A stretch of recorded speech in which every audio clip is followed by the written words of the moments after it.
نحمده ونصلي على رسوله الكريم اما بعد فاعوذ بالله من الشيطان الرجيم بسم الله الرحمن الرحيم رب اشرح لي صدري ويسر لي امري واحلل عقدة من لساني يفقهوا قولي ربنا زدنا علما ربنا زدنا علما ربنا زدنا علما اللهم فقهنا في الدين اللهم فقهنا في الدين اللهم فقهنا في الدين آمین الہی آمین۔ آج سورت حامیم سجدہ۔ اعوذ باللہ من الشیطان الرجیم بسم اللہ الرحمن الرحیم حامیم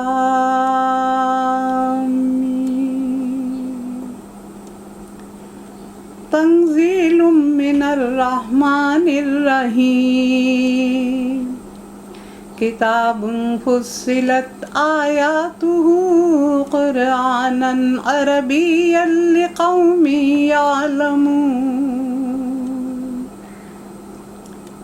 بشیرا ونذیرا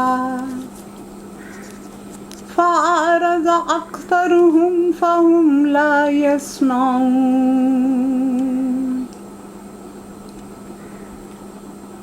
وقالوا قلوبنا في أكنة مما تدعونا إليه وفي آذاننا وقر ومن بيننا وبينك حجاب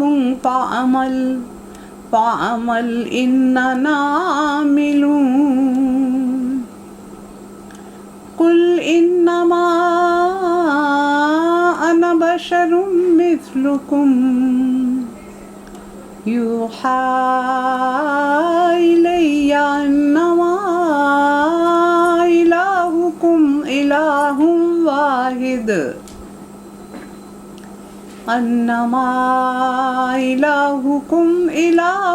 واحد فاستقيموا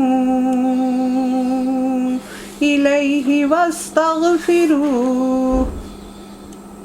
وويل للمشركين الذين لا يؤتون الزكاة وهم بالآخرة هم كافرون إن الذين آمنوا وعملوا الصالحات لهم أجر غير ممنون آمنت بالله صدق اللہ العظیم۔ یہ 7 صورتیں جو حوامیم کہلاتی ہیں، یہ حامیم سجدہ ان میں سے ہے اور یہ مکی صورت ہے۔ اس کی ترتیب نزولی 61 ہے اور مصحف میں 41 ترتیب ہے۔ اس کا نام 2 لفظوں سے بنا ہے، حامیم اور السجدہ۔ وہ صورت جس کا آغاز حامیم سے ہوتا ہے اور اس میں مقام سجدہ بھی آتا ہے۔ معتبر روایات کی روح سے اس کا زمانہ نزول حضرت حمزہ کے ایمان لانے کے بعد اور حضرت عمر کے ایمان لانے سے پہلے ہے۔ ایک دفعہ قریش کے کچھ سردار مسجد حرام میں محفل جمائے بیٹھے تھے اور مسجد کے دوسرے گوشے میں رسول اللہ صلی اللہ علیہ وسلم تشریف فرما تھے۔ یہ وہ زمانہ تھا جب حضرت حمزہ ایمان لا چکے تھے اور قریش کے لوگ مسلمانوں کی جمعیت میں روز بروز اضافے سے سخت پریشان ہو رہے تھے۔ اس موقع پر عتبہ بن ربیعہ ابو سفیان کا خسر، اس نے سرداران قریش سے کہا کہ صاحبو، اگر آپ لوگ پسند کرو تو میں ان سے جا کر بات کروں اور ان کے سامنے چند تجاویز رکھ دوں، شاید کہ وہ ان میں سے کسی چیز کو مان لیں اور قبول کر لیں اور وہ ہماری مخالفت سے باز آ جائیں۔ سب نے اتفاق کیا اور عتبہ اٹھ کر نبی کریم صلی اللہ علیہ وسلم کے پاس بیٹھ گیا۔ آپ اس کی طرف متوجہ ہوئے تو اس نے کہا، بھتیجے، تم اپنی قوم میں اپنے نسب اور خاندان کے اعتبار سے بہت افضل ہو، مگر تم اپنی قوم پر ایک بڑی مصیبت لے آئے ہو۔ तुमने जमात में तफरका डाल दिया, कौम के दीन और माबूदों की बुराई की और ऐसी बातें करते हो जिससे हम और हमारे बाप दादा काफिर ठहरते हैं। मेरी बात सुनो, मैं कुछ तजवीज़ें तुम्हारे सामने रखता हूँ, उन पर गौर करो। रसूलुल्लाह सल्लल्लाहु अलैहि वसल्लम ने फरमाया, अबू अल वलीद आप कहें, मैं सुन रहा हूँ। उसने कहा, भतीजे, इससे अगर तुम्हारा मकसद, ये जो काम तुमने शुरू किया है, इससे अगर तुम्हारा मकसद मालो दौलत जमा करना है तो हम सब मिलकर आपको इतना दे देंगे कि आप सबसे ज़्यादा मालदार हो जाएंगे। और अगर इससे आप अपनी बड़ाई चाहते हैं तो हम आपको अपना सरदार मान लेते हैं, बड़ाई चाहते हैं तो हम आपको अपना बादशाह चुन लेते हैं। आप कोई बात हम आपके फैसले के बगैर नहीं करेंगे। और अगर आप पर कोई जिन आता है तो हम महंगे से महंगा तबीब आपके लिए बुला लेते हैं जो आपका इलाज कर लेगा। कहते थे ना कि मजनू है, इन पे जिन आता है। और उतबा ये बातें करता रहा और हजूर खामोशी से सुनते रहे। फिर आपने फरमाया, आपने जो कुछ कहना था कह लिया? हाँ। उसने कहा हाँ। फरमाया, अब मेरी बात सुनो। और आपने बिस्मिल्लाहिर्रहमानिर्रहीम पढ़कर इस सूरत की तिलावत शुरू की। उतबा अपने दोनों हाथ पीछे ज़मीन पर टेके गौर से सुनता रहा और आयत सजदा आई तो आपने सजदा किया। फिर सर उठाकर फरमाया, मेरा जवाब आपने सुन लिया, अब आप जाने और आपका काम। उतबा उठकर सरदारान कुरैश की महफिल की तरफ गया तो लोगों ने दूर से उसको देखकर कहा, उतबा, खुदा की कसम तुम्हारा चेहरा बदला हुआ है, ये वो चेहरा नहीं है जो तुम लेके गए थे। तो उसने क्या जवाब दिया, बाखुदा मैंने ऐसा कलाम सुना है जो इससे पहले नहीं सुना था। खुदा की कसम, ना ये शेर है, ना सहर है, ना कहानत है। ऐ सरदारान कुरैश, मेरी बात मानो, इस शख्स को इसके हाल पर छोड़ दो। और मैं समझता हूँ कि ये कलाम कुछ रंग लेके आएगा। फ़र्ज़ करो अगर अरब इस पर गालिब आ गए तो तुम अपने भाई पर हाथ उठाने से बच जाओगे और दूसरे इससे निमट लेंगे। लेकिन अगर वो अरब पर गालिब आ गया तो उसकी बादशाही तुम्हारी बादशाही, उसकी इज़्ज़त तुम्हारी इज़्ज़त होगी। सरदारान कुरैश इसकी बात सुनकर बोल उठे, वलीद के अब्बा, तुम पर भी उसका जादू चल गया। उतबा ने कहा, मेरी जो राय थी वो मैंने दे दी, अब आपका जो चाहता है वो करें।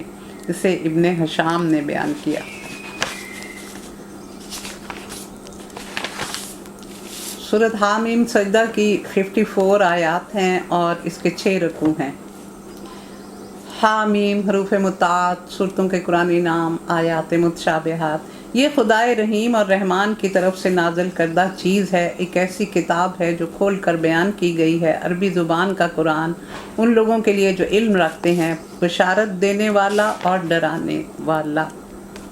यानी इसमें खसूसियात क्या बताई गई? सबसे बड़ी बात ये कि ये हमारे खालिक, हमारे रब, हमारे परवरदिगार की तरफ से नाज़िल हुआ है। वो कहते थे घड़ा हुआ है, ये उसकी तरदीद की जा रही है। और फिर ये इसमें सारी चीज़ें खोल के बयान की गई हैं। Code of life, code of law, code of ethics, हर चीज़ जो इंसान के लिए, इंसान पर लिखी गई किताब है। इंसान की ज़रूरत की हर चीज़ इसमें दर्ज है। फिर इसकी ज़ुबान अरबी है जो तुम्हारी है, ताकि तुम आसानी से समझ सको।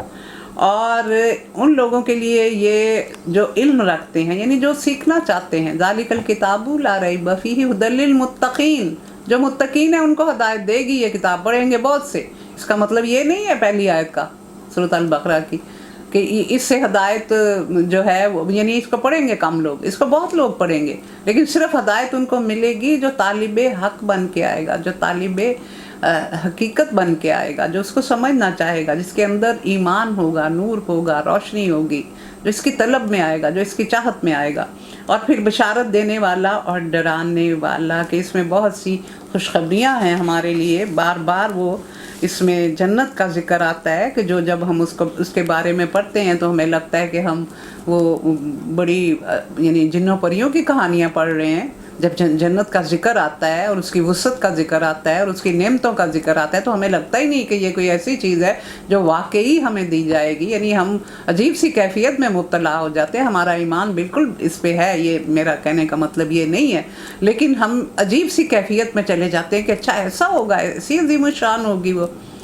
तो ये उन लोगों के लिए। और फिर ख़बरदार करने के लिए कि जो दूसरा इससे मुतज़ाद जो है वो आग है दोज़ख की, तुम उससे बच जाओ। तुम उससे अपने आप को बचा लो। मगर इन लोगों में से अक्सर ने उससे रूगर्दानी की और वो सुनकर नहीं देते। जिस चीज़ की तरफ तू हमें बुला रहा है हमारे दिलों पर गिलाफ चढ़े हुए हैं, हमारे कान बहरे हो गए हैं और तेरे दरमियान एक हिजाब हायल हो गया है। तो अपना काम कर, हम अपना काम करेंगे। वो यहूदी कहते थे ना, ये बिल्कुल उनका जवाब है। हमारे पास हज़रत मूसा की तालीमात है, हमारे पास तौरात है, हमने बड़ी हदायत दिल में भरी हुई है, अब ऊपर गिलाफ आ गया और हदायत की ज़रूरत ही नहीं। ये इसका मकसद। ए नबी, इनसे कहो मैं तो एक बशर हूँ तुम जैसा। वही के ज़रिए मुझे बताया जाता है कि तुम्हारा रब और मेरा रब एक ही है। वो अल्लाह को मानने वाली कौमें थी, अहले किताब, लिहाजा तुम सीधे उसी का रुख इख्तियार करो और उससे माफ़ी चाहो। तबाही है उन मुशरिकों के लिए जो ज़कात नहीं देते और आखिरत के मुनकर हैं। अब यहाँ देखें, ज़कात के दो मफ़हूम हैं, तक़वा और ज़की के मैंने बालिदगी, नशोनुमा पाना और उम्दा होना, ये उसके लफ्ज़ी मैंने। और इसके दूसरे मैंने क्या है, नफ्स को रूहानी आलाइशों, अकायद की ख़राबियों, बीमारियों और अखलाक रज़ीला से अपने आप को बचा लेना। क्योंकि जब हम माल खर्च करते हैं अल्लाह की राह में तो इसके दो फ़वाइद फ़ौरन हमें होते हैं। एक तो ये होता है कि हमारा जिस्म जो है, हमारा दिल, आप कभी गौर करके देखें, किसी की ज़रूरत पूरी करके दिल इतना मुतमईन होता है, उसकी सारी वेन्स और आर्टरीज जो हैं वो ढीली हो जाती हैं और इनके श्रिंक होने से हार्ट की बीमारियां होती हैं। इतना दिल को सुकून मिलता है किसी की ज़रूरत पूरी करके, तो खर्च करने से ही होती है ना ज़रूरत पूरी। तो दूसरा ये है कि फिर वो जब ऐसे होता है, एक तो आप रूहानी तौर पे बड़े मुतमईन हो जाते हो, अल्लाह के करीब हो जाते हो ना, इन्फाक फी सबीलिल्लाह पसंदीदा अमाल में से है। और दूसरा ये कि आपके जिस्म पर उसके बड़े अच्छे असरात मुरतब होते हैं, पाक साफ़ हो जाती है, आपकी रूह भी बालिदा हो जाती है। और दूसरा ये कि आपका माल इससे पाक साफ़ होता है, उसकी हिफाजत होती है, उसमें बढ़ोतरी होती है, उसकी नशोनुमा होती है, अल्लाह उसकी हिफाजत फरमाते हैं। शैतान को सबसे ज़्यादा प्यारा बख़ील मुसलमान और नापसंदीदा गुनाहगार सखी है ना। गुनाहगार है लेकिन सखी है। तो जो लोग सखी होते हैं उनकी सखावत तो बड़ी दूर तक चलती है। हातिम ताई, उसकी बेटी एक जंग में मुसलमानों के हाथ में आ गई, उसके साथ उसके लोग भी थे। तो रसूलुल्लाह सल्लल्लाहु अलैहि वसल्लम को जो खबर दी गई, वो मुसलमान नहीं थी, ना हातिम ताई मुसलमान था, अद्दी बिन हातिम उनके बेटे बाद में इस्लाम लाए थे। तो आप सल्लल्लाहु अलैहि वसल्लम के सामने जब लाई गई तो आपने फरमाया, तू बड़े सखी बाप की बेटी है, तो अपने साथ 10 लोगों को निकाल ले जिनको लेके जाना चाहती है, मेरे लोग तुम्हें बड़ी इज्जत से तेरी अमन की जगह पर छोड़ के आएंगे। तो वो मुसलमान तो नहीं थी, लेकिन ये एजाज़ उसको क्यों मिला कि वो उसका बाप बहुत सखी था। तो औलाद में भी असरात होते हैं। रहे वो लोग जिन्होंने मान लिया और नेक अमाल किए तो उनके लिए यकीनन ऐसा अजर है गैर ममनून, जिसका सिलसिला कभी टूटने वाला नहीं है। ममनून क्या होता है? किसी चीज़ का आहिस्ता आहिस्ता कम होकर ख़त्म हो जाना और फिर उसका सिलसिला मुनक़ता हो जाना। ऐसे लोगों को जो अजर दिया जाएगा वो दायमी होगा और कभी उसका सिलसिला टूटेगा नहीं। बाज़ मुफस्सिरीन ने इसका ये मतलब लिया है कि मोमिन जिन आमाल सालिहा का आदी हो जाता है, अगर बीमारी या किसी मजबूरी या किसी उज़र की वजह से वो अमल तरक हो जाए तो भी उसका अजर मुनक़ता नहीं किया जाता और अल्लाह ताला फरिश्तों को हुक्म देते हैं कि मेरा बंदा बीमारी के बग़ैर और उज़र के बग़ैर जो अमल करता था, तुम इसमें भी उसके नामा अमाल में उसका अजर लिखते रहो, क्योंकि वो इस वक्त मजबूर है, यानी बग़ैर करने के हमें अजर मिल रहा होता है। और ना अहले जन्नत की नेमतों का सिलसिला रुकेगा, ना ही उन नेमतों का एहसान जिताया जाएगा।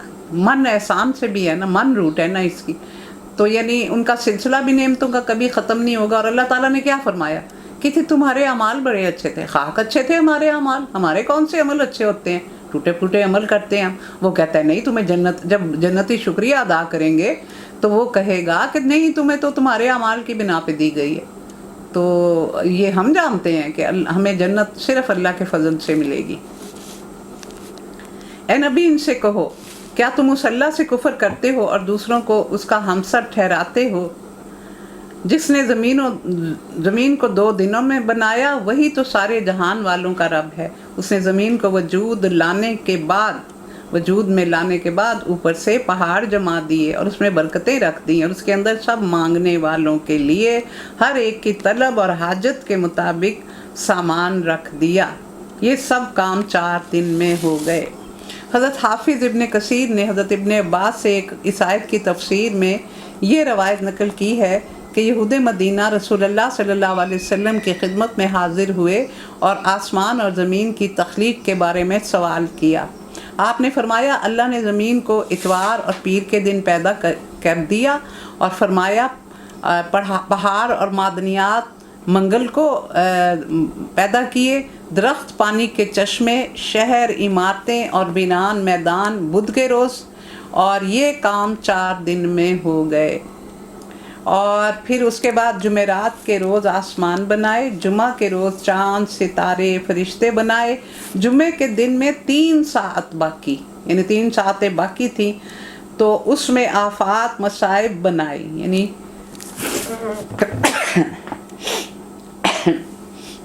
सॉरी, अल्हम्दुलिल्लाह। और फिर आखिरी सात में हज़रत आदम अलैहिस्सलाम को तख्लीक किया। ये देखें, अल्लाह ने इस तरह ये सारी चीज़ें पैदा की हैं। यानी फिर है ना कि उसमें तुम्हारे लिए अक़वात का लफ्ज़ आया, क़ुव्वत की जमा है, ये आम ज़रूरियात ज़िंदगी उसने हमें मुहैया कर दी। फिर वो आसमान की तरफ मतवज्जो हुआ जो उस वक्त महज धुआं था। उसने आसमान और ज़मीन से कहा, वजूद में आ जाओ, खा तुम चाहो या ना चाहो। दोनों ने कहा, हम आ गए, फर्मा बरदारों की तरह। इंसानों से अच्छी हैं ये चीज़ें। और ज़मीन और आसमान की तख्लीक से पहले अल्लाह का अर्श पानी पर था। सहाबा कराम ने पूछा कि ज़मीन और आसमान की तख्लीक से पहले अल्लाह ताला कहाँ थे? तो रसूलुल्लाह सल्लल्लाहु अलैहि वसल्लम ने फरमाया था, अमा में। तो धुआं धुआं सा था। मौजूदा साइंसी तहकीक बताती है कि इब्तदा में कायनात गर्म गैसों और गर्दो गुबार और धुएं का एक बहुत बड़ा नेब्यूला था। उस वक्त कायनात में यही एक नेब्यूला था। फिर अल्लाह ने ज़मीन और आसमान को अलग कर दिया। तमाम साइंसदान बिल इत्तफाक मानते हैं कि एक बिग बैंग हुआ था। ये हकीकत साबित हो चुकी है कि जितने सैयारे और गैलेक्सीज़ हैं वो एक ही मरकज़ से बिखर रहे हैं। बाज़ मुफस्सिरीन के नज़दीक ज़मीन और आसमान को खिताब करना और अताअत और फरमाबरदारी का हुक्म देना मजाजी था, यानी अल्लाह ने ऐसे ही यानी मजाजी तौर पे ये कहा है। लेकिन इब्न अतिया और दूसरे मुफस्सिरीन ने फरमाया कि इसमें कोई मजाज नहीं, ये सब हकीकत है। अल्लाह ताला ने ज़मीन और आसमान को अल्लाह का खिताब समझने का शऊर और इदराक अता फरमा दिया था। और इब्न कसीर ने इस कौल को नकल करके ज़मीन की तरफ से जवाब के कहा कि ज़मीन की तरफ से जवाब उस खित्ता अर्ज़ी से दिया गया था जिस पर बैतुल्लाह की तामीर हुई है, जहाँ खाना काबा है, और आसमान के उस हिस्सा से जो बैतुल्लाह के बिल्कुल मुकाबिल आसमानों का किबला जो है, जिसे बैतुल मामूर कहा जाता है, यानी इन जगहों से अल्लाह को जवाब दिया गया था कि हम आ गए, हम हाजिर हैं। पहले दोनों चीज़ें जुड़ी हुई थी, एक मैस का बड़ा सा गोला था, रतकन थी, फिर अल्लाह ताला ने फतका यानी इनको अलग-अलग कर दिया। तब उसने 2 दिन के अंदर 7 आसमान बना दिए और हर आसमान में उसका कानून वही कर दिया। इससे अंदाज़ा होता है कि हर आसमान का अलग कानून है। और आसमान दुनिया को हमने चरागों से सजा दिया और उसे खूब महफूज कर दिया। ये सब कुछ एक ज़बरदस्त अलीम हस्ती का मंसूबा है। देखें, सजा दिया अल्लाह ने। लोग कपड़ों पे अब उन्हीं को देख के सितारे लगाते हैं ना, कि अल्लाह ने अपने आसमान को सितारों से सजाया हुआ है। तो अब देखें कितने ज़्यादा ड्रेसेस हैं जो सितारों से बनते हैं, तो और महफूज कर दिया, यानी उसकी कोई चीज़ नीचे लोगों पर नहीं गिरती। अल्लाह ने उसको इतना कंट्रोल में रखा हुआ है। अब अगर ये लोग मुंह मोड़ते हैं तो इनसे कह दो कि मैं तुमको उसी तरह के एक अचानक टूट पड़ने वाले अजाब से डराता हूँ जैसा आद और समूद पर आया। जब अल्लाह के रसूल उनके पास आगे और पीछे हर तरफ से आए और उन्हें समझाया कि अल्लाह के सिवा किसी की बंदगी ना करो, तो उन्होंने कहा, हमारा रब चाहता तो फरिश्ते भेजता, लिहाजा हम इस बात को नहीं मानते जिसके लिए तुम भेजे गए। यानी हमारे पास फरिश्ते आते, हमें आके कहते ये अल्लाह के रसूल है, हम गवाही देते हैं तो फिर हम मान लेते, कैसी बातें करते थे। और आज का ये हाल था कि वो ज़मीन में किसी हक के बगैर बड़े बन के बैठे हुए थे और कहने लगे कौन है हमसे ज़्यादा ज़ोरावर। इतना तकब्बर, बड़ी क़ुव्वतें थी इनके पास, इनका नहरी निज़ाम, इनके बंद बांधने का तरीका, इनकी बिल्डिंग्स बनाने का तरीका। और उनको ये ना सूझा कि जिस अल्लाह ने उनको पैदा किया है वो उनसे बहुत ज़्यादा ज़ोरावर है। वो हमारी आयात का ही इनकार करते रहे। आखिर हमने चंद मनहूस दिनों में सख्त तूफ़ानी हवा भेज दी ताकि उन्हें दुनिया की ज़िंदगी में ज़िल्लत और रुसवाई का मज़ा चखाए। तो ये क्या हुआ था? ज़हाक ने फरमाया कि उन पर 3 साल तक बारिश रोक दी गई थी। तुंद और तेज़ और खुश्क हवाएं चलती रहीं। एक बुध से दूसरे बुध तक ये अजाब रहा। जिस कौम पर भी अजाब आया वो बुध के रोज़ ही आया था। इसे मज़हरी और करतबी में बयान किया गया। और इसकी तफसील क्या मिलती है कि ये हवा मसलसल 7 रात और 8 दिन तक चलती रही। इसके ज़ोर से लोग इस तरह गिर गिर कर मर गए जैसे खजूर के खोखले तने हों। जिस चीज़ पर से ये हवा गुजरी उसको बोसीदा करके रख दिया। जिस वक्त ये हवा आ रही थी उस वक्त आज के लोग बड़ी खुशियाँ मना रहे थे क्योंकि 3 साल से बारिश रुकी हुई थी, बादल आए, बारिश होगी, वो सारे बाहर निकल के खुशियाँ मना रहे थे। और जब खूब घटा घिर कर आ गई और बारिश होगी और सूखे धानों में पानी पड़ जाएगा, मगर वो आई तो इस तरह कि उनके पूरे इलाके को तबाह बर्बाद करके रख दिया। वो बड़ी खुशियाँ मना रहे थे।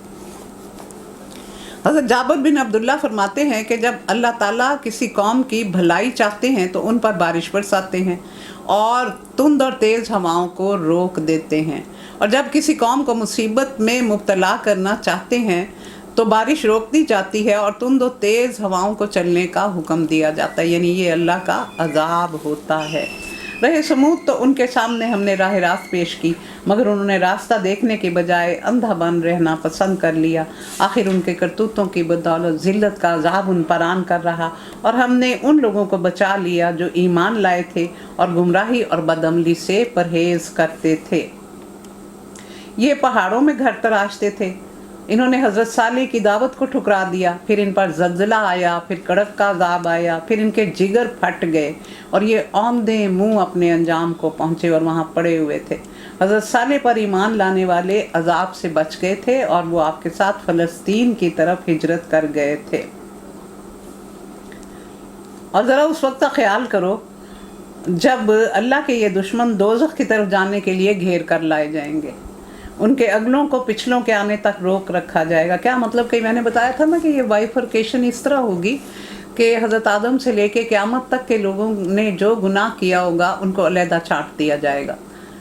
तो इसी तरह जिन लोगों की नेकियां भी एक जैसी होंगी उनको भी अलहदा तंजीम उनकी की जाएगी। फिर जब वहाँ पहुँच जाएंगे तो उनके कान और उनकी आँखें और उनके जिस्म उन पर गवाही देंगे। हाय हाय कि वो दुनिया में क्या करते रहे। वो अपने जिस्म की खालों से कहेंगे तुमने हमारे ख़िलाफ़ क्यों गवाही दी। वो जवाब देंगी अंतक़नल्लाहुल्लज़ी अंतक़ा कुल्ला शै, हमें क़ुव्वत गोयाई उस रब ने दी है जिसने हर चीज़ को दी हुई है। उसी ने तुमको पहली मर्तबा पैदा किया था और उसी की तरफ तुम अब वापस लाए जा रहे हो। जब कोई हैकर मुजरिम अपने जुर्म का इनकार करता चला जाएगा तो अल्लाह के हुक्म से उसके आज़ा एक एक करके शहादत देंगे कि वो क्या काम करता रहा है, और वो बड़ा परेशान होगा। ज़ुबान का कंट्रोल अल्लाह के हाथ में होगा। ज़ुबान इंसान की अपनी होगी, बोलेगी उसके ख़िलाफ़, कंट्रोल अल्लाह का होगा। हज़रत माक़िल बिन यसार से रवायत है कि रसूलुल्लाह सल्लल्लाहु अलैहि वसल्लम ने फरमाया हर आने वाला दिन इंसान को ये निदा देता है कि मैं नया दिन हूँ और जो कुछ तू मेरे अंदर अमल करेगा क़यामत में मैं उस पर गवाही दूंगा। इसलिए तुझे चाहिए कि तू मुझे मेरे ख़त्म होने से पहले कोई नेकी करके दिखा दे ताकि मैं तेरी गवाही दूं, और अगर मैं चला गया तो फिर मैं कभी नहीं आऊँगा। इसी तरह हर रात इंसान को ये निदा देती है काफिर तुझे घड़ियाल ये देता है मुनादी, गर्दू ने घड़ी उम्र की एक और घटा दी। इसे क़र्तबी में बयान किया गया। तुम दुनिया में जराइम करते वक्त जब छुपते थे तो तुम्हें ये ख्याल ना था कि कभी कोई کہ کبھی تمہارے اپنے کان، تمہاری آنکھیں اور تمہارے جسم کی کھالیں تم پر گواہی دیں گی، بلکہ تم نے یہ سمجھا تھا کہ تمہارے بہت سے کاموں کی اللہ کو خبر ہی نہیں ہوتی۔ تمہارا یہی گمان جو اپنے رب کے ساتھ تم نے کیا تھا تمہیں لے ڈوبا اور تم خسارے میں پڑ گئے۔ انسان کے اپنے اعضاء قیامت کے روز گواہی نہیں دیں گے، بلکہ صرف وہ نہیں گواہی دیں گے بلکہ ہر وہ چیز بول اٹھے گی جس کے سامنے انسان نے کوئی فعل یا عمل کیا ہوگا۔ سورۃ الزلزال میں کیا کہا گیا؟ وَأُخْرِجَتِ الْأَرْضُ أَثْقَالَهَا وَقَالَ الْإِنسَانُ مَا لَهَا يَوْمَئِذٍ تُحَدِّثُ أَخْبَارَهَا بِأَنَّ رَبَّكَ أَوْحَىٰ لَهَا، یعنی وہ جب سارے گناہ نکال کے باہر کرے گی زمین تو وہ انسان کہے گا تو پاگل ہو گئی، تو کیا کر رہی ہے، تو سارے بھید ہمارے کھول رہی ہے۔ وہ کہے گی مجھے تو میرے رب نے حکم دیا ہے۔ تو ہر چیز، جاندار، پرندے، ہر چیز ہمارے خلاف گواہی دے گی جن لوگوں نے شرک اور اس طرح کے گناہ کیے ہوں گے۔ اس حالت میں وہ صبر کرے یا نہ کرے، آگ ہی ان کا ٹھکانہ ہوگی، اور اگر رجوع کا موقع چاہیں گے تو انہیں نہیں دیا جائے گا۔ وہ کہیں گے یا باری تعالیٰ ہم توبہ کرتے ہیں، یا باری تعالیٰ ہمیں دنیا میں ایک دفعہ بھیج دیں، بڑے اچھے عمل کر کے آئیں گے۔ اور ان کو جب کہا جائے گا رکوع کرو، سجدہ کرو، تو وہ دونوں کام ان سے نہ ہو سکیں گے۔ ہم نے ان پر ایسے ساتھی مسلط کر دیے جو انہیں آگے اور پیچھے ہر چیز خوشنما بنا کے دکھاتے تھے۔ شیطان اور اس کے پیروکار، آخرکار ان پر بھی وہی فیصلہ چسپاں ہو کے رہا جو ان سے پہلے گزرے ہوئے جنوں اور انسانوں کے گروہوں پر چسپاں ہوا۔ یقیناً وہ خسارے میں رہ جانے والے لوگ ہیں۔ اس کا مطلب یہ بھی ہو سکتا ہے کہ دنیا کی طرف پلٹنا چاہیں گے اور پلٹ نہ سکیں گے، اور یہ بھی ہو سکتا ہے کہ دوزخ سے نکلنا چاہیں گے اور نکل نہ سکیں گے، اور یہ بھی ہو سکتا ہے کہ توبہ اور معذرت کریں گے اور وہ قبول نہ کی جائے گی۔ یہ منکرین حق کہتے ہیں اس قرآن کو نہ سنو۔ وقال الذین کفروا لا تسمعوا لهذا القرآن والغوا فیہ لعلکم تغلبون، اور اس میں خلل ڈالو شاید کہ یہ اس طرح تم ان پر غالب آ جاؤ۔ اور میں نے آپ کو بڑی دفعہ یہ بات بتائی ہوئی ہے کہ نضر بن حارث نے اس میں بڑا کام کیا تھا، اور سرداران قریش نے، اس نے گانے بجانے والی عورتوں کا انتظام کیا اور ان سے کہا کہ جو شخص تم دیکھو کہ محمد صلی اللہ علیہ وسلم کی طرف راغب ہو رہا ہے اور ان کی تعلیمات کا اثر لے رہا ہے، اس کے ساتھ لگ جانا اور اس کا دل بہلانا اور اس کو گانے سنانا اور اس کو اس طرف نہ جانے دینا۔ پھر وہ سرداران قریش نے یہ رکھا ہوا تھا کہ جہاں بھی یہ تعلیم دیں گے تو ہم وہاں پہنچ جائیں گے اور بڑا شور مچائیں گے تاکہ یہ سمجھ ہی نہ سکے۔ پھر انہوں نے بچے رکھے ہوئے تھے جو تالیاں بجاتے تھے، سیٹیاں بجاتے تھے، مذاق اڑاتے تھے، اور اس کے علاوہ قصہ گوئی کا انتظام انہوں نے کیا ہوا تھا، کیونکہ جیسا ہمارا تھیٹر ہے ویسے قصہ گوئی کا رواج تھا، تو وہ انتظام کیا ہوا تھا کہ ان کے پاس ہی تم یہ کام شروع کر دو۔ تو اس میں یہ آیا ہے، ان کافروں کو ہم سخت عذاب کا مزہ چکھا کے رہیں گے، جو بدترین حرکات یہ کر رہے ہیں اس کا پورا پورا بدلہ انہیں دیا جائے گا۔ وہ دوزخ ہے جو اللہ کے دشمنوں کو بدلے میں ملے گی، اس میں ہمیشہ ہمیشہ کے لیے ان کا گھر ہوگا۔ یہ ہے سزا اس جرم کی جو وہ ہماری آیات کو جھٹلاتے رہے۔ یہ کافر کہیں گے اے ہمارے رب، ذرا ہمیں دکھا دے ان جنوں اور انسانوں کو جنہوں نے ہمیں گمراہ کیا، تاکہ ہم انہیں پاؤں تلے روند ڈالیں اور دلیل و خوار کر دیں، جن کی بات مان کے ہم اس حال کو پہنچے ہیں۔ تو وہ دکھا دے، تو اللہ تعالیٰ فرمائیں گے تم سب کے لیے ایک ہی انجام ہے۔ ان الذين قالوا ربنا الله ثم استقاموا تتنزل عليهم الملائكة الا تخافوا ولا تحزنوا وابشروا بالجنة التي كنتم توعدون۔ یہ بڑی خاص آیت ہے۔ جن لوگوں نے کہا ہمارا رب، اللہ ہمارا رب ہے، اور پھر وہ اس پر ثابت قدم رہے، یقیناً ان پر فرشتے نازل ہوتے ہیں اور ان سے کہتے ہیں کہ نہ ڈرو، نہ غم کرو، اور خوش ہو جاؤ اس جنت کی بشارت سے جس کا تم سے وعدہ کیا گیا تھا۔ ہم اس دنیا کی زندگی میں بھی تمہارے ساتھی ہیں اور آخرت میں بھی۔ تو یہ بڑی خاص آیت ہے کہ حضرت ابو بکر صدیق اس کی تشریح یہ کرتے ہیں کہ اللہ کے ساتھ کسی کو شریک نہ بنایا اور اس کے سوا کسی معبود کی طرف توجہ نہ کی۔ حضرت عمر نے فرمایا کہ اللہ کی قسم، استقامت اختیار کرنے والے وہ ہیں جو اللہ کی اطاعت پر مضبوطی کے ساتھ قائم ہو گئے، لومڑیوں کی طرح ادھر سے ادھر اور ادھر سے ادھر دوڑتے نہ پھرے۔ یعنی کبھی ادھر اور کبھی ادھر، یہ نہیں، اسے ابن جریر نے بیان کیا۔ حضرت عثمان رضی اللہ تعالیٰ عنہ فرماتے ہیں کہ اپنے عمل کو اللہ کے لیے خاص کر لیا، کشاف میں بیان کیا گیا۔ حضرت علی فرماتے ہیں کہ اللہ کے عائد کردہ فرائض فرما برداری کے ساتھ ادا کرتے رہے۔ قالوا ربنا اللہ ثم استقاموا، یہ ہمارے لیے بھی ہے، اپنے دین کو خالص کر لیں اللہ کے لیے، ہمارے دل میں اخلاص کے سوا کچھ نہ ہو، کوئی اور منفعت، کوئی اور فائدہ، کوئی اور مصلحت کچھ نہ ہو۔ حضرت سفیان بن عبداللہ ثقفی کہتے ہیں کہ میں نے رسول اللہ صلی اللہ علیہ وسلم سے کہا کہ مجھے اسلام کے متعلق ایسی بات فرما دیں جس کے بعد مجھے کچھ پوچھنے کی حاجت نہ رہے۔ آپ نے فرمایا کہو میں ایمان لایا اور اس پر ڈٹ جاؤ، یہی آیت، اسے مسلم میں بیان کیا گیا۔ ابو نعیم نے ثابت بناتی سے نقل کیا ہے کہ انہوں نے سورۃ حامیم سجدہ کی تلاوت کی، 30 آیت پر پہنچے تو فرمایا ہمیں یہ حدیث پہنچی ہے کہ مومن جس وقت اپنی قبر سے اٹھے گا تو 2 فرشتے جو دنیا میں اس کے ساتھ رہا کرتے تھے، کرامن کاتبین، وہ کہیں گے کہ تم خوف نہ کرو اور غم نہ کرو۔ وہ اس کے ساتھ آئیں گے اور اس کو کہیں گے خوف نہ کرو، غم نہ کرو، جنت کی بشارت تمہارے لیے، سنو جس کا تم سے وعدہ کیا جاتا تھا۔ ان کی بات سن کر مومن کو اطمینان ہو جائے گا، اسے مظہری نے بیان کیا۔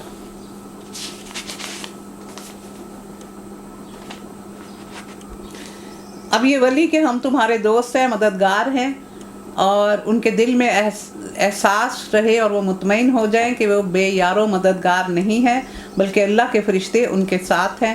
اگرچہ فرشتے موت کے وقت بھی اہل ایمان کا استقبال کرنے آتے ہیں، نیک لوگوں کے لیے پروٹوکول ہوتا ہے، اور قبر میں بھی وہ ان کی پذیرائی کرتے رہتے ہیں، اور جس روز قیامت قائم ہوگی اس روز بھی میدان حشر سے جنت میں پہنچنے تک وہ برابر ان کے ساتھ لگے رہتے ہیں۔ دنیا میں موت کے وقت، اور پھر اوپر روح کو لے جایا جاتا ہے، پھر قبر میں سوالات ہوتے ہیں، پھر برزخ کا پورا ٹائم، پھر جب قبروں سے نکلیں گے وہاں تک میدان حشر میں پہنچیں گے، اور جب تک وہ جنت میں پہنچا نہیں دیں گے تو کیا ہمیں نہیں چاہیے کہ ہم یہ کر لیں؟ ربنا اللہ ثم استقاموا، یہ ان کو اجر مل رہا ہے نا، وہاں جو کچھ تم چاہو گے تمہیں ملے گا، اور وہ ہر چیز جس کی تم تمنا کرو گے وہ تمہاری ہوگی۔ یہ ہے سامان ضیافت اس ہستی کی طرف سے جو غفور الرحیم ہے، یہ تمہاری مہمانداری ہو رہی ہے۔ وَمَنْ أَحْسَنُ قَوْلًا مِّمَّنْ دَعَا إِلَى اللَّهِ وَعَمِلَ صَالِحًا وَقَالَ إِنَّنِي مِنَ الْمُسْلِمِينَ، اس شخص کی بات سے بڑھ کر اچھی بات کس کی ہوگی جس نے اللہ کی طرف بلایا، نیک عمل کیا اور کہا میں مسلمان ہوں۔ اب دیکھیں بلانا یعنی دعوت، دعا زبان سے اور عمل سے اور تحریر سے، یہ جو قرآن کی تعلیم ہے یہ بھی اس میں آتی ہے۔ ویسے ہی لوگ رینڈم لیکچرز دیتے ہیں، ویسے ہی جو کچھ خاندان کے لوگ ہوتے ہیں ان کی عادت ہوتی ہے، اب تو یہ ساری باتیں جو ہیں وہ بہت دور ہو گئی ہیں کہ وہ اپنے سب لوگوں کو اکٹھا کر کے بیٹھا کرتے تھے اور ان کو اچھی اچھی باتیں بتایا کرتے تھے۔ اب ہمارے یہاں جو سوسائٹی ہے اس میں بالکل یہ ختم ہو گئی ہے چیز۔ تو عمل سے کہ جو نیک عمل ہوتا ہے اس کو دیکھ کے دوسرے لوگ ضرور اس کا اثر قبول کرتے ہیں جو اس کے ارد گرد ہوتے ہیں، اسی طرح برے عمل سے بھی، اور تحریر سے کہ جو چیزیں لکھی جاتی ہیں وہ لوگوں کے لیے پھر وہ بڑا ان کے لیے منفعت کا باعث ہوتی ہیں۔ حضرت عائشہ صدیقہ رضی اللہ تعالیٰ عنہا نے فرمایا کہ یہ آیت مؤذنوں کے لیے ہے۔ دعا الی اللہ یعنی اذان، کہ وہ بلاتے ہیں نا حی علی الصلاۃ حی علی الفلاح، تو یہ ان کے لیے ہے۔ اور پھر جو دوسری بات ہے عمل صالح کیا ہے کہ اذان اور اقامت کے دوران 2 نفل ادا کرنا۔ اور اے نبی نیکی اور بدی یکساں نہیں، تم بدی کو اس نیکی سے دفع کرو جو بہترین ہو، تم دیکھو گے کہ تمہارے ساتھ جس کی عداوت پڑی ہوئی تھی وہ جگری دوست بن گیا۔ تو یہ ٹٹ فار ٹیٹ سے منع کیا گیا ہے کہ اگر تمہارے ساتھ کوئی برا کرے اور تم اس کے ساتھ برا نہ کرو تو یہ حسن ہے، لیکن اگر تمہارے ساتھ کوئی برا کرے اور تم اس کے موقع پر اس کی بہت زیادہ مدد کرو تو یہ احسن ہے، یہ سب سے اچھا عمل ہے۔ یہ صفت نصیب نہیں ہوتی مگر ان لوگوں کو جو صبر کرتے ہیں، اور یہ مقام حاصل نہیں ہوتا مگر ان لوگوں کو جو بڑے نصیبے والے ہوتے ہیں۔ یہ دیکھیں، یعنی یہ جو بات ہے یہ ہر ایک کو نصیب نہیں ہوتی۔ حضرت امام احمد نے اپنی مسند میں حضرت ابو ہریرہ سے نقل کیا ہے، وہ فرماتے ہیں کہ ایک مرتبہ ایک شخص نبی کریم صلی اللہ علیہ وآلہ وسلم کی موجودگی میں حضرت ابو بکر صدیق کو بے تحاشا گالیاں دینے لگا۔ حضرت ابو بکر صدیق خاموشی سے گالیاں سنتے رہے اور نبی کریم انہیں دیکھ کر مسکراتے رہے۔ آخر کار جب ان کے صبر کا پیمانہ لبریز ہو گیا اور انہوں نے بھی ایک سخت بات کہہ دی تو اس بات کے نکلتے ہی رسول اللہ صلی اللہ علیہ وسلم وہاں سے چل پڑے۔ تو حضرت ابو بکر صدیق ان کے پیچھے پیچھے گئے، انہوں نے پوچھا یا رسول اللہ صلی اللہ علیہ وسلم، وہ شخص مجھے اتنی گالیاں دیتا رہا اور آپ مسکراتے رہے، اور میں نے ایک بات کہہ دی تو آپ ناراض ہو کے چل دیے۔ تو آپ صلی اللہ علیہ وسلم نے فرمایا جب وہ تمہیں گالیاں دے رہا تھا تو تمہارے ساتھ فرشتہ کھڑا تھا اور وہ جواب دے رہا تھا اور میں خوش ہو رہا تھا، لیکن جب تم نے جواب دے دیا تو فرشتہ ہٹ گیا اور شیطان آ گیا، تو میں شیطان کے ساتھ نہیں کھڑا ہو سکتا تھا۔ یہ دیکھیں، ہمیں یہ چیزیں پتہ نہیں چلتی۔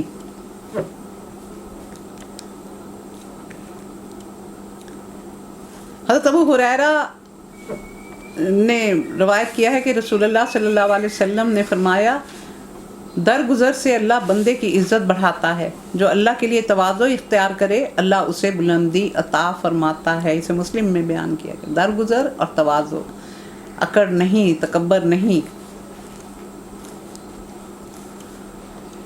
اور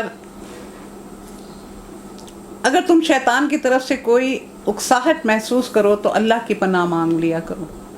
تو اس میں کیا کہا گیا کہ کب کب ہمیں اکساہٹ ہوتی ہے؟ عبادت سے پہلے، قرآن کی تلاوت سے پہلے، اس میں تو خاص طور پہ قرآن میں حکم دیا گیا فاستعذ باللہ، اذا قرأت القرآن فاستعذ باللہ، جب قرأت کرنے لگو تو اللہ کی پناہ مانگو، اور غصہ کے وقت، اور بیت الخلاء جانے سے پہلے۔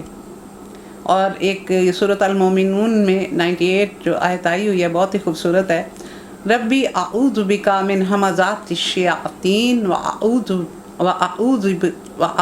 بِكَ رَبِّ أَن يَحْضُرُونَ، کہ اے میرے رب میں پناہ مانگتا ہوں تیری شیطان کی اکساہٹ سے، اور میں پناہ مانگتا ہوں تیری اے میرے رب یہ کہ وہ میرے پاس آئیں، یعنی وہ میرے پاس ہی نہ آئیں، پڑے رہیں مجھ سے۔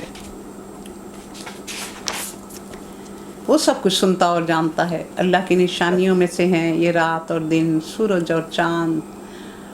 سورج اور چاند کو سجدہ نہ کرو بلکہ اس رب کو سجدہ کرو جس نے انہیں پیدا کیا، اگر تم فی الواقعی اس کی عبادت کرنے والے ہو۔ یہ کیوں کہا گیا؟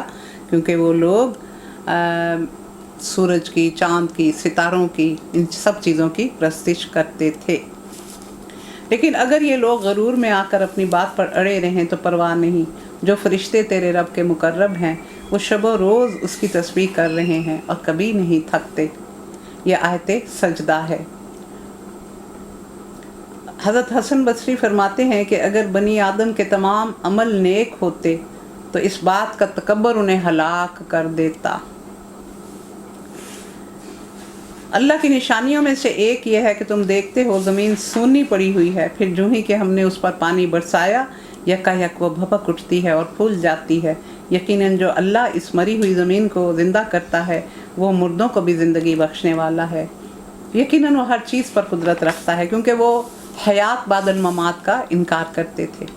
ان الذین یلحدون فی آیاتنا لا یخفون علینا افمن یلقی فی النار خیر ام من یأتی آمنا یوم القیامہ اعملوا ما شئتم انہ بما تعملون بصیر۔ جو لوگ ہماری آیات کو الٹے معنی پہناتے ہیں، الحاد، لحد، الحاد، ایک طرف مائل ہو جانا، لحد قبر کو کہتے ہیں، اور اس کو لحد اس لیے کہتے ہیں کہ پہلے، اب تو میرے خیال ہے سیدھا ہی دفن کیا جاتا ہے، پہلے زیادہ تر رواج یہ تھا کہ قبر پہلے سیدھی کھود کے پھر سائیڈ سے جگہ بنائی جاتی تھی، اوپر زمین کی چھت ہوتی تھی، کیونکہ وہ اپنا رخ بدل لیتی تھی قبر، تو اس لیے اس کو لحد کہا جاتا تھا۔ اور اس کا جو دوسرا مطلب ہے وہ ہے تان کرنا، دین میں عیب نکالنا، دین آیات کو الٹے معنی پہنانا، دینی عقائد میں طعنہ زنی کرنا، اور اللہ کے اسماء اور صفات میں اعتراض کرنا۔ اور الحاد کفر نفاق ہے۔ یعنی یہ منافقت کی نشانی ہے.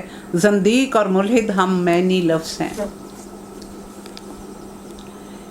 یعنی آدمی سیدھی بات میں سے ٹیڑھ نکالے اور آیات الہی کا صحیح اور صاف مطلب نہ لے، بلکہ ہر طرح کے غلط معنی پہنا کر لوگوں کو گمراہ کرتا رہے. یہ مفہوم ہے اس کا.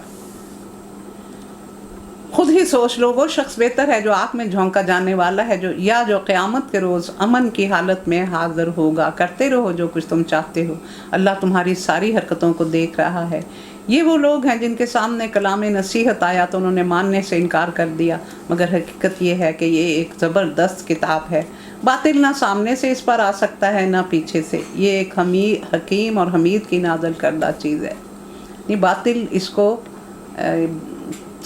حق ہمیشہ طاقتور رہے گا اور اس کو ختم کرتا رہے گا، یعنی باطل کو. اے نبی، تم سے جو کچھ کہا جا رہا ہے اس میں کوئی چیز بھی ایسی نہیں جو تم سے پہلے گزرے ہوئے رسولوں سے نہ کہی جا چکی ہو. بے شک تمہارا رب بڑا درگزر کرنے والا اور ساتھ ہی بڑی دردناک سزا دینے والا. یہ آپ کی تالیف قلبی ہے کہ میرے جتنے بھی رسول آئے، نبی آئے، ان سب کے ساتھ ان کی قوموں نے ایسا ہی معاملہ کیا تھا، تو آپ دل چھوٹا نہ کریں. اگر ہم اس کو اجمی قرآن بنا کر بھیجتے تو وہ کہتے کیوں نہ اس کی آیات کو کھول کر بیان کیا گیا. وہ یہ بھی اعتراض کرتے تھے کہ اگر اللہ کی طرف سے آئی تو کوئی بڑی شاندار زبان ہوتی. یہ تو وہی زبان ہے جو ہماری ہے، یہ تو ہماری زبان میں ہی ہے، یہ تو وہی عام زبان جو ہماری ہے. تو اللہ نے اوپر جنت کی زبان عربی، فرشتوں کی زبان عربی، آسمانوں کی زبان عربی، حضرت آدم عربی بولتے تھے جب جنت میں تھے، قرآن عربی میں، لوح محفوظ عربی میں. تو اللہ نے تو اس زبان کو پسند کیا. اگر میں اس کو دوسری زبان میں بھیج دیتا تو کہتے اللہ کو نہیں پتا تھا کہ ہماری زبان عربی تھی، اللہ تعالیٰ نے یہ دوسری زبان میں بھیج دیا. تو یہ کسی طرح بھی خوش ہونے والے نہیں ہیں. کیا عجیب بات ہے کہ کلام اجمی اور مخاطب عربی. یہی وہ بات جو میں نے کہی. ان سے کہو یہ قرآن ایمان لانے والوں کے لیے ہدایت اور شفا ہے، مگر جو لوگ ایمان نہیں لاتے ان کے لیے کانوں کی ڈاٹ اور آنکھوں کی پٹی ہے.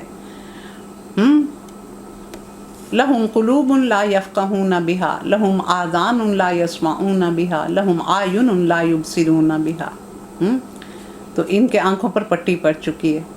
تو یہ چمگادڑ کی مثال ہے نا. چمگادڑ جب دن کی روشنی آتی ہے نا تو اس کو روشنی میں وہ دیکھ نہیں سکتی، تو وہ اندھی ہو کے بیٹھ جاتی ہے. تو یہ روشنی تھی جو ان کے سامنے آئی، تو وہ بھی چمگادڑ بن گئے کہ بالکل اب ان کو کچھ دکھائی نہیں دے رہا. اور ان کا حال ایسے ہے جیسے ان کو دور سے پکارا جا رہا ہے. اس سے پہلے ہم نے موسیٰ کو کتاب دی تھی اور اس کے معاملے میں بھی یہی اختلاف ہوا تھا. تو موسیٰ کو کب مانا نہ تھا؟ انہوں نے مان لیا تھا. آل فرعون غرق ہو گئے، مانا نہیں. اگر تیرے رب نے پہلے ہی ایک بات طے نہ کر دی ہوتی تو ان اختلاف کرنے والوں کے درمیان فیصلہ چکا دیا جاتا. اور حقیقت یہ ہے کہ یہ لوگ اس کی طرف سے سخت اضطراب انگیز شک میں پڑے ہوئے ہیں قرآن کے بارے میں، کیونکہ ان کے معبودوں کو برا کہا جاتا ہے. جو کوئی نیک عمل کرے گا اپنے لیے کرے گا، اور جو بڑی بدی کمائے گا اس کا وبال اسی پر ہوگا. اور تیرا رب اپنے بندوں پر ظلم کرنے والا نہیں ہے. جو بھی انسان کمائی کرتا ہے وہ اس کے اپنے ہی لیے ہوتی ہے. اور یہ نہ کہا جائے کہ جو نیک اعمال ہوتے ہیں ان کا آگے جا کے صرف فائدہ ہوتا ہے. وہ ساتھ ساتھ اللہ تعالیٰ تو کوئی ادھار رکھتے ہی نہیں. دنیا میں نیک اعمال کا ساتھ ساتھ اجر مل رہا ہوتا ہے. اس چیز کو پلے باندھ لیں. یہ بالکل 1000% صحیح بات ہے کہ نیک اعمال احاطہ کیے رکھتے ہیں. ہر انسان اپنے اعمال کے حصار میں ہوتا ہے. اگر نیک عمل کیے ہوں گے تو اس کے آگے ایک مضبوط حصار ہوگا، اور اگر برے عمل کیے ہوں گے تو شیطان کے ڈیرے ہوں گے اس کے ارد گرد، وہ بسیرا بنائے بیٹھے ہوں گے. اس ساتھ کا علم اللہ کی طرف راجع ہوتا ہے. وہی ان سارے پھلوں کو جانتا ہے جو اپنے شگوفوں میں سے نکلتے ہیں. اسی کو معلوم ہے کون سی مادہ حاملہ ہوئی، کس نے بچہ جنا. تو یہ جو ہے یہ اس میں خاص بات بتائی گئی کہ پھول کے اندر پھل کے پکنے کی کیفیت یہ اللہ تعالیٰ کو معلوم ہے. دیکھیں بیج کتنے ڈالے جاتے ہیں. بھدا سا بیج ہوتا ہے، اس کو زمین کھود کے ڈال دیا جاتا ہے تو کون فصلیں اگاتا ہے، کون باغات لگاتا ہے. یہ معجزے ہیں، یہ اللہ تعالیٰ کے معجزے ہیں اور ہم غور نہیں کرتے. اور پھر یہ بھی سب کچھ اللہ کو پتہ ہے کہ کس بیج کو زندگی دینی ہے اور کوئی اندر ہی مرا پڑا رہ جائے گا. یہ اللہ کے بھید ہیں، ہم نہیں جانتے.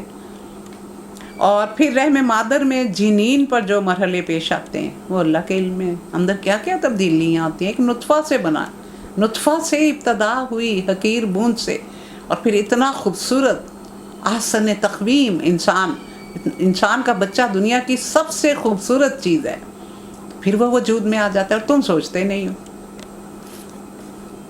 پھر جس روز وہ ان لوگوں کو پکارے گا کہ کہاں ہے میرے شریک، تو یہ کہیں گے کہ آج ہم میں سے کوئی اس بات کی گواہی دینے والا نہیں، مکر جائیں گے. اس وقت وہ سارے معبود ان سے گم ہو جائیں گے جنہیں یہ اس سے پہلے پکارتے تھے، اور یہ سمجھ لیں گے کہ آج کوئی جائے پناہ نہیں. دونوں کی درگت بن رہی ہوگی، دونوں ہی آگ میں جائیں گے. انسان کبھی بھلائی کی دعا مانگتے نہیں تھکتا، اور جب کوئی آفت آتی ہے تو مایوس اور دل شکستہ ہو جاتا ہے. فیوس قنوت، مگر جو ہی سخت وقت گزر جانے کے بعد ہم اسے اپنی رحمت کا مزہ چکھاتے ہیں تو یہ کہتا ہے میں اسی کا مستحق تھا، ہے نا. میرا علم، میری اسٹریٹجی، میری محنت، میری جدوجہد، سارا کچھ پھر اس کا اپنا ہو جاتا ہے. اور میں نہیں سمجھتا کہ قیامت کبھی آئے گی، اور اگر کبھی میں اپنے رب کی طرف پلٹایا گیا تو وہاں بھی میں مزے ہی کروں گا. انہوں نے ایک اپنی طرف سے ایک جسٹیفیکیشن رکھی ہوئی تھی. وہ کہتے تھے کہ اللہ نے ہمیں دنیا میں اتنی نعمتیں دی ہوئی ہیں تو بلا سبب نہیں دی ہوئی، ہم بڑے اچھے ہیں، ہم اللہ کو بڑے پسند ہیں، اللہ کے چہیتے ہیں، اللہ کو پسند ہے تو ہمارے پاس نعمتیں ہیں. اور یہ مسلمان بیچارے بھوکے رہتے ہیں، ان کے پاس 2 وقت کا ڈھنگ کا کھانا بھی نہیں ہوتا، تو اچھا کون ہوا، ہم ہوئے کہ وہ ہوئے. یہ ان کی سوچ تھی. حالانکہ کفر کرنے والوں کو لازماً ہم بتا کے رہیں گے کہ وہ کیا کر کے آئے ہیں، اور انہیں ہم بڑے گندے عذاب کا مزہ چکھائیں گے. ہائے ہائے.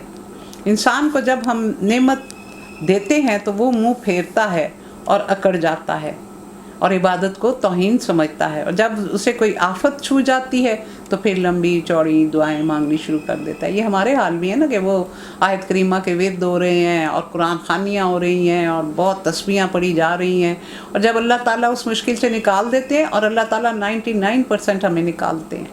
یہ میرا خیال ہے کہ ہم اس طرح کی جب دعائیں مانگتے ہیں تو 90 سے لے کے 100 تک کے دوران یہ ریشو ہوتی ہے. بہت کم زیادہ بڑی مصیبت سے انسان نہیں نکل پاتا، لیکن جب اس کی مصلحت ہوتی ہے اور مشیت ہوتی ہے تو پھر وہ نہیں بھی سنی جاتی. لیکن پھر اس طرح کی دعائیں مانگنے کے بعد، بڑے وعدے وعید کرنے کے بعد، پھر جب ہماری مشکل دور ہو جاتی ہے تو پھر وہی ڈھاک کے 3 بات، پھر وہی ہمارے جو انداز اور طریقے پہلے تھے، وہی چال بے ڈھنگی سی جو پہلے تھی سو اب بھی ہے، وہی بے ڈھنگی چال لے کے ہم واپس آ جاتے ہیں. اور اے نبی ان سے کہو، کبھی تم نے سوچا کہ اگر یہ قرآن اللہ کی طرف سے ہوا اور تم اس کا انکار کرتے رہے تو اس شخص سے بڑھ کر بھٹکا ہوا کون ہوگا جو اس کی مخالفت میں دور نکل گیا. یعنی سارا وقت ضائع کر دیا اس نے، کٹر مشرک بن گیا اور پلٹ کے نہ آیا. ان قریب ہم ان کو اپنی نشانیاں آفاق میں دکھائیں گے اور ان کے اپنے نفس میں بھی، یہاں تک کہ ان پر یہ بات کھل جائے گی کہ قرآن ہی برحق ہے. کیا یہ بات کافی نہیں کہ تیرا رب ہر چیز کا گواہ ہے، شہید ہے. الا انہم فی مریۃ من لقاء ربہم الا انہ بکل شیء محیط.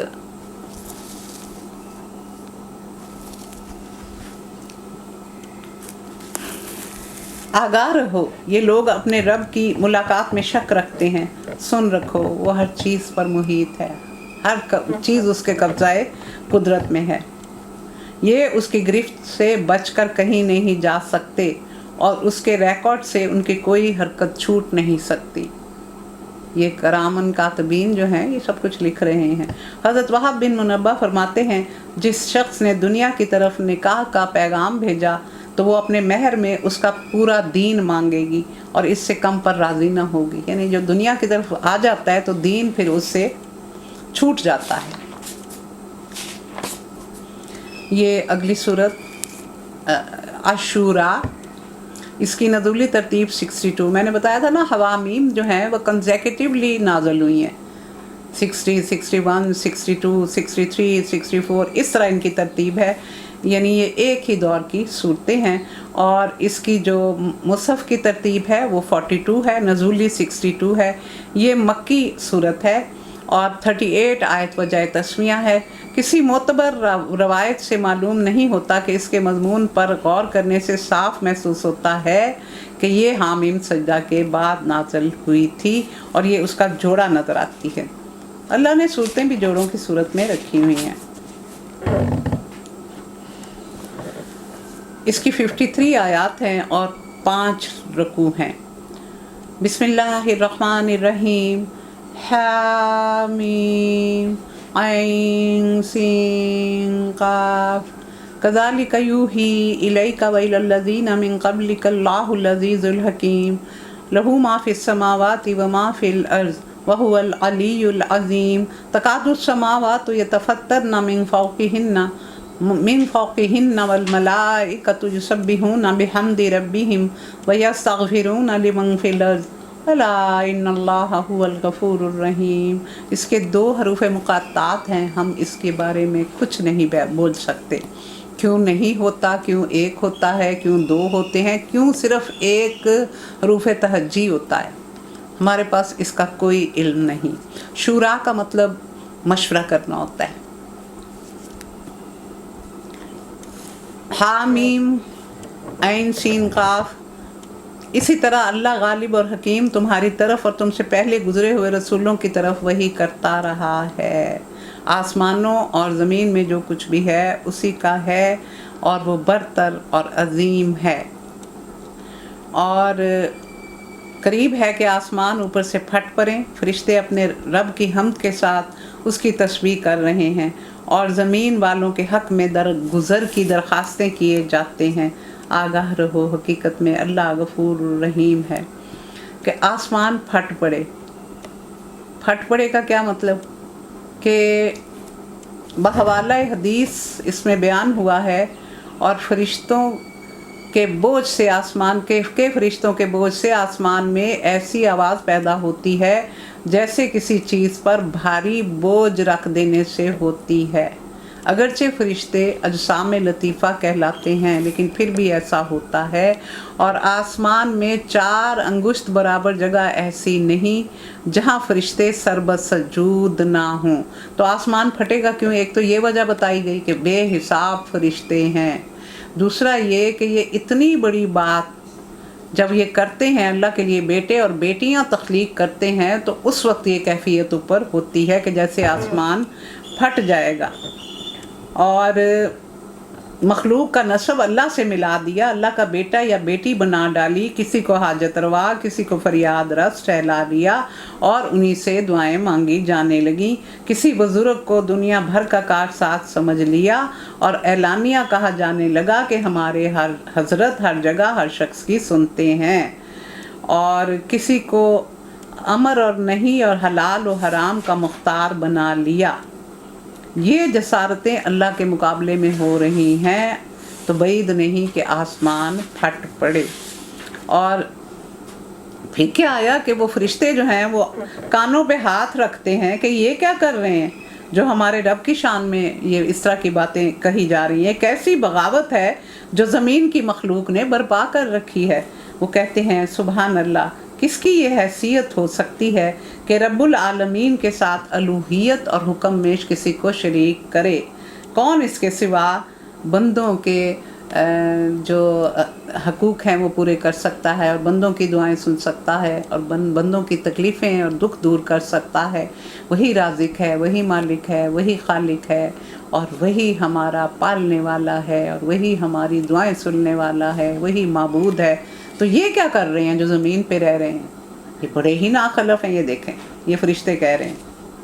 اور جن لوگوں نے اس کو چھوڑ کر اپنے دوسرے سرپرست بنا رکھے ہیں، اللہ ہی ان پر نگران ہے، تم اس کے حوالہ دار نہیں ہو، یعنی اللہ ان کو خود ان سے نبٹ لے گا۔ اے میرے رسول، آپ دل میلا نہ کریں، یہ آپ کو نہیں جھٹلا رہے، یہ مجھے جھٹلا رہے ہیں۔ بڑی تعلیف قلبی اللہ تعالیٰ نے رسول اللہ صلی اللہ علیہ وسلم کی آپ کو نہیں جھٹلاتے، یہ تو میری آیات کا انکار کرتے ہیں۔ ہاں اسی طرح اے نبی، یہ قرآن عربی ہم نے تمہاری طرف وحی کیا تاکہ تم بستیوں کے مرکز اور اس کے گرد و پیش رہنے والوں کو خبردار کرو۔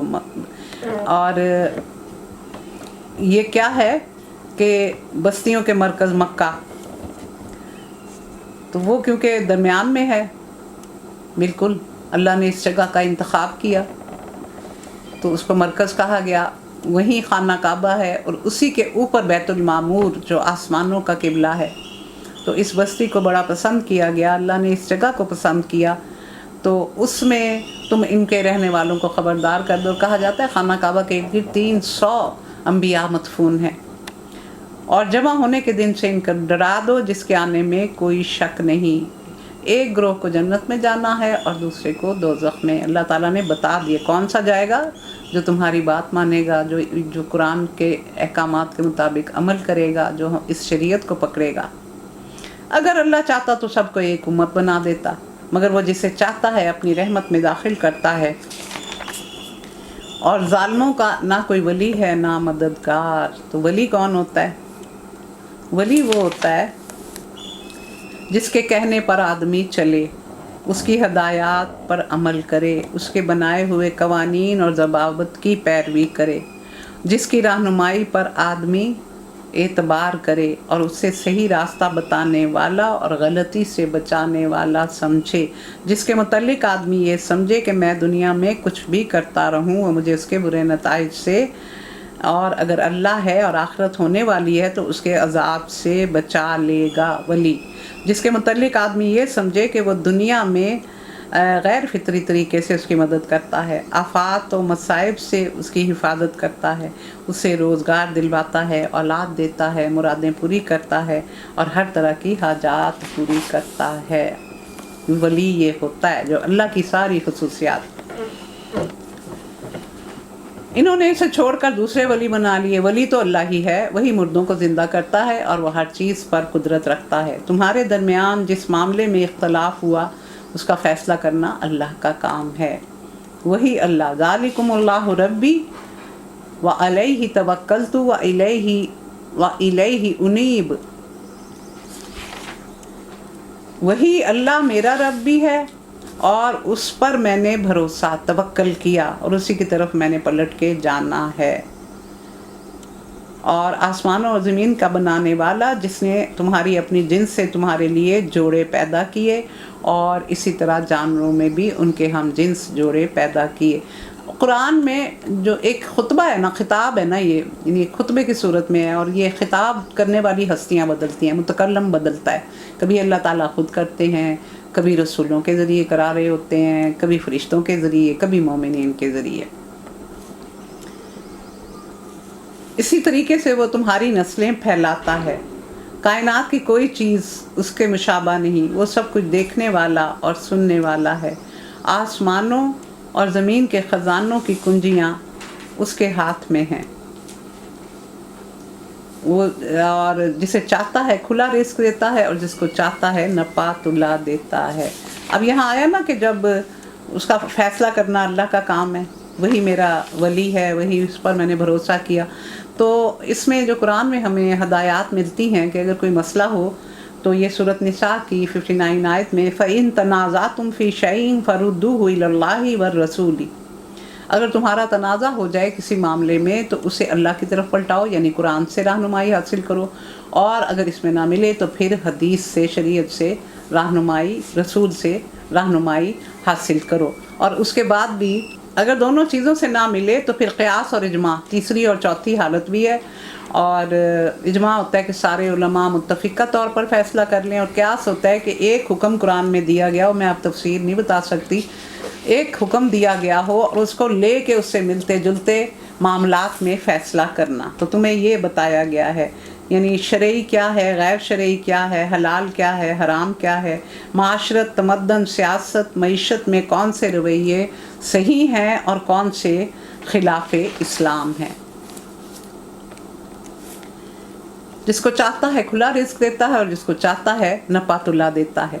उसने तुम्हारे लिए दीन का वही तरीका मुकर्रर किया जिसका हुक्म उसने नूह को दिया था, और जिससे ए रसूल अब तुम्हारी तरफ हमने वही के ज़रिए भेजा है, और जिसकी हदायत हम इब्राहीम और मूसा और ईसा को दे चुके हैं।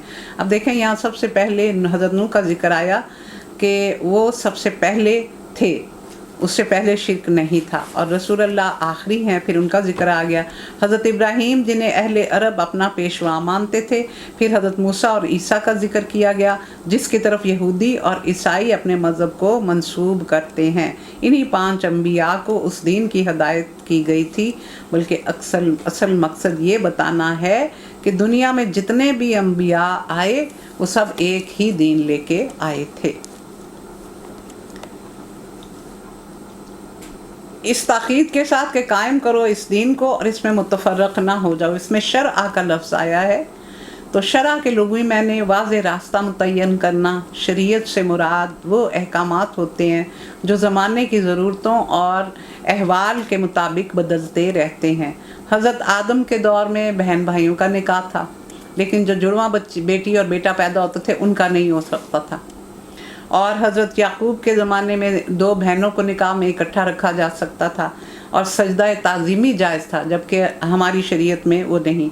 फिर माल गनीमत हलाल नहीं था, अब हलाल है। नमाज की तादाद, उसकी अदायगी, ज़कात की शरह, नसाब, रोज़ों की तादाद मुख्तलिफ थी। दीन बाप की तरह होता है और शरीयतें माँ की तरह होती हैं। 12 तक आयात में अल्लाह ने ज़ाहरी और जिस्मानी नेमतों का जिक्र किया, यहाँ से बातनी और रूहानी नेमतों का बयान हुआ। यानी दीन को कायम करना, दीन को कायम रखना। कायम करना और कायम रखना 2 फ़र्क बातें हैं। इन्ना दीना इंदल्लाहिल इस्लाम। और फिर क्या कहा गया कि अल्लाह के नज़दीक तो दीन इस्लाम ही है। वातसिमू बिहब्लिल्लाहि जमीआ वला तफर्रकू।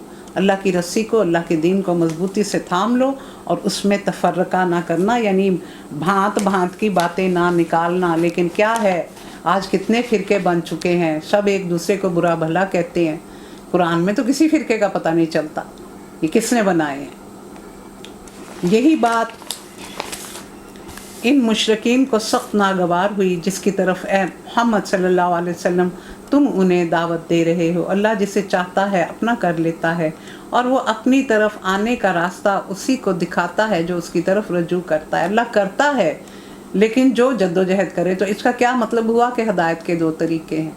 एक तो खालसतन अल्लाह की नज़र करम है, ज़रा सी कोई 2 टके की बात अल्लाह को बंदे की पसंद आ गई, रब है ना, जो मर्ज़ी करे, बस उसको फर्श से उठाता है और अर्श पर ले जाता है। और दूसरा ये है कि इंसान अल्लाह का कुर्ब हासिल करने की ख़ुद बहुत ज़्यादा जद्दोजहद करे, इबादात में, अखलास में, अपने दिल को साफ़ रखे, फिर इन्फाक फ़ी सबीलिल्लाह, फिर लोगों की खिदमत। इस रास्ते से वो अल्लाह के बड़ा करीब हो जाता है, तो अल्लाह की नज़र करम उस पर पड़ जाती है। और इब्ने अब्बास ने फरमाया कि रसूलुल्लाह सल्लल्लाहु अलैहि वसल्लम ने फरमाया यदुल्लाहि अलल जमाअत, कि जमात पर अल्लाह का हाथ होता है, यानी जो तफरका करते हैं उन पर से अल्लाह का हाथ उठ जाता है। लोगों में जो तफरका भी रूनुमा हुआ वो इसके बाद हुआ कि उनके पास इल्म आ चुका था और इस बिना पर हुआ कि वो आपस में एक दूसरे पर ज़्यादतियाँ करना चाहते थे। अगर तेरा रब पहले ही ना फरमा चुका होता कि एक वक्त मुकर्ररा तक फैसला मुलतवी रखा जाएगा तो फिर कज़िया चुका दिया जाता, यानी क़यामत का दिन उसने मुकर्रर कर दिया, मौत का दिन उसने मुकर्रर कर दिया, मुकाफ़ाते अमल का वक्त उसने मुकर्रर कर दिया।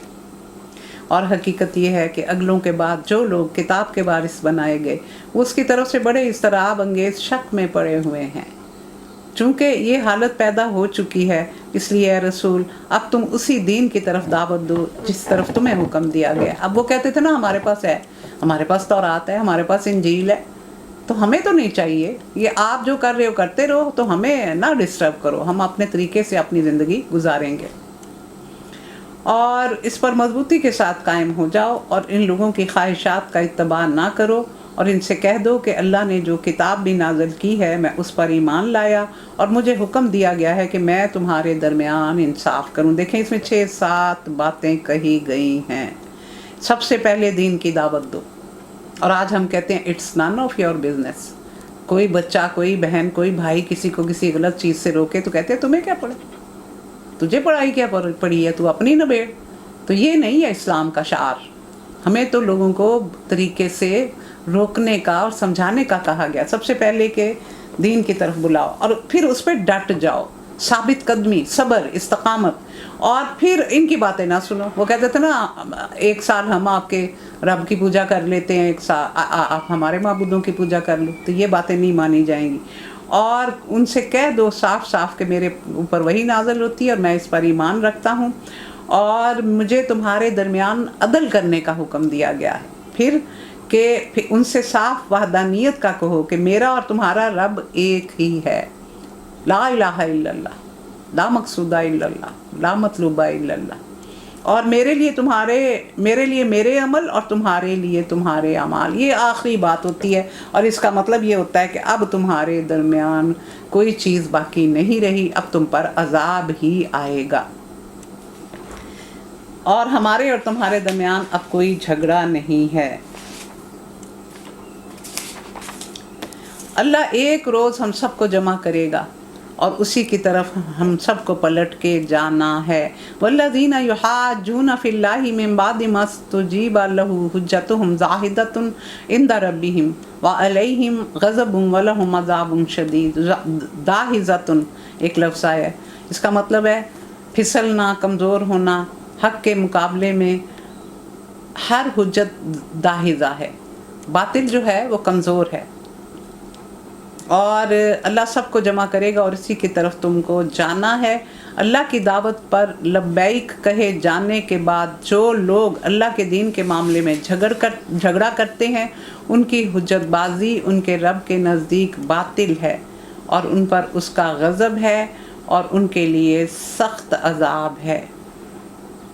तो ये क्या कहा गया कि हक़ बाकी रहने वाला है। ये उस सूरत हाल की तरफ इशारा है जो मक्के में पेश आती थी, जहाँ किसी के मुतल्लिक लोगों को मालूम हो जाता कि वो मुसलमान हो गया है तो वो हाथ धोकर उसके पीछे पड़ जाते, मुद्दतों उसकी जान तंग किए रखते, न घर में चैन लेने देते न बिरादरी में। जहाँ भी वो जाता एक ना ख़त्म होने वाली बहस छिड़ जाती और उसका मुद्दा क्या होता कि ये रसूलुल्लाह सल्लल्लाहु अलैहि वसल्लम को छोड़ दे और आके हमारे साथ मिल जाए। तो इसी कोशिश में वो लगे रहते थे। और वो अल्लाह है जिसने हक़ के साथ ये किताब और मीज़ान नाज़िल की है, किताब और मीज़ान नाज़िल की है। तो इसमें क्या बताया गया, मीज़ान से मुराद अल्लाह की शरीयत है जो तराजू की तरह तोल कर सही और गलत, हक़ और बातिल, जुल्म और अदल, रास्ती और नारास्ती का फ़र्क वाज़े करती है। ऊपर नबी करीम की ज़ुबान से ये कहलवा दिया गया, उमिरतु लिआदिला बैनकुम, मुझे हुक्म दिया गया है कि मैं तुम्हारे दरमियान फ़ैसला अदल के साथ करूं। यहाँ बता दिया गया कि इस किताब पाक के साथ वो मीज़ान आ गई जिसके ज़रिए से ये इंसाफ कायम किया जाएगा। यानी ये इंसाफ करने के लिए जिन असूल और ज़वाबित की ज़रूरत है वो तुम्हें बताए जाएंगे। और फिर अल्लाह ताला ने सूरत अर-रहमान में क्या फरमाया, वस्समाअ रफ़अहा व वज़अल मीज़ान अल्ला ततगौ फिल मीज़ान व अक़ीमुल वज़्न बिल क़िस्ति व ला तुख़्सिरुल मीज़ान। कि उसने आसमानों को बुलंद किया और एक मीज़ान रख दी ताकि तुम ना गई करो उसमें, और बराबर रखो वज़न इंसाफ के साथ और उसमें बिल्कुल कमी ना करो। तो ये अल्लाह ताला ने बता दिया कि मैंने तुम्हारे लिए मीज़ान रख दी है। हक़ क्या है? अल्लाह ताला की ज़ात। मीज़ान वो हक़ुक़ुल इबाद, मीज़ान हक़ुक़ुल इबाद के मुतल्लिक, और हक़ हक़ुक़ुल्लाह। हक़ ये कुरान है और मीज़ान शरीयत है जो हमें दी गई है। यानी हम दीन पर अमल करने के लिए बहुत सी चीज़ों के पाबंद होते हैं। कुरान से हमें पूरी डिटेल नहीं मिलती। रसूलुल्लाह सल्लल्लाहु अलैहि वसल्लम की शरीयत हमारे लिए हर चीज़ को खोल के सामने रख देती है। तो इसमें यही बताया गया। और तुम्हें क्या खबर कि शायद फ़ैसले की घड़ी आन लगी हो। जो लोग उसके आने पर ईमान नहीं रखते वो इसके लिए जल्दी मचा रहे हैं, मगर जो इस पर ईमान रखते हैं वो इससे डरते हैं और जानते हैं कि यकीनन वो आने वाली है। खूब सुन लो, जो लोग इस घड़ी के आने में शक डालने वाली बहसें करते हैं वो गुमराही में बहुत दूर निकल चुके हैं। शाह अब्दुल गनी ने फरमाया कि हाजी इमदादुल्लाह से मनकूल है कि जो शख्स 70 मरतबा सुबह के वक्त पाबंदी से इस आयत को पढ़ेगा वो रिज़्क़ की तंगी से महफूज रहेगा। मैं पढ़ने लगी हूँ, ये आयत 19 है। अल्लाहु लतीफ़ुम बि इबादिही यर्ज़ुक़ु मन यशा व हुवल क़वियुल अज़ीज़। अल्लाह ताला अपने बंदों पर बहुत मेहरबान है, बारीक बीन है, मेहरबान है, जिसे जो कुछ चाहता है देता है, और वो बड़ी क़ुव्वत वाला और ज़बरदस्त है। और जो कोई आखिरत की खेती चाहता है उसकी खेती को हम बढ़ाते हैं, और जो दुनिया की खेती चाहता है उसे दुनिया में दे देते हैं, मगर आखिरत में उसका कोई हिस्सा नहीं होता। रब तो सबसे खूबसूरत दुआ क्या हुई? रब्बना आतिना फिद दुनिया हसनतम व फिल आखिरती हसनतम व क़िना अज़ाबन नार। कि मुझे मेरे मौला मुझे दुनिया की भलाई भी अता कर और आखिरत की भलाई भी अता कर, और मुझे आग के अज़ाब से बचाना। तो अल्लाह ताला ने क्या फरमाया कि मुझसे दीन और दुनिया की भलाई मांगा करो। अगर तुम सिर्फ दुनिया मांगोगे तो वो मैंने तुम्हारे लिए मुकर्रर की हुई है, वो तुम्हें बिन मांगे मिलेगी। वो जब 4 महीने की प्रेगनेंसी होती है तो माँ के पेट में सारा कुछ बता दिया जाता है कि इसको ये कुछ मिलने वाला है, वो तो मैंने तुम्हें देना है, तुम उसको लिए बगैर इस दुनिया से नहीं जाओगे। नहीं भी मांगोगे तब भी मैंने मुकर्रर किया हुआ है। लेकिन अगर तुम मेरे से आखिरत तलब नहीं करोगे तो वो तुम्हें बिन मांगे नहीं मिलेगी। यानी अगर सिर्फ आखिरत तलब करोगे तो दुनिया साथ साथ मिलेगी, लेकिन अगर सिर्फ दुनिया तलब करोगे तो आखिरत नहीं मिलने की। वो बग़ैर जद्दोजहद के, बग़ैर हिम्मत के, बग़ैर मेहनत के वो नहीं मिलती। तो हम कितने नादान हैं कि दुनिया के पीछे ही भाग रहे होते हैं, जो उसने हमारे लिए मुकर्रर की हुई है, जो उसने देनी है, लाजमी देनी है।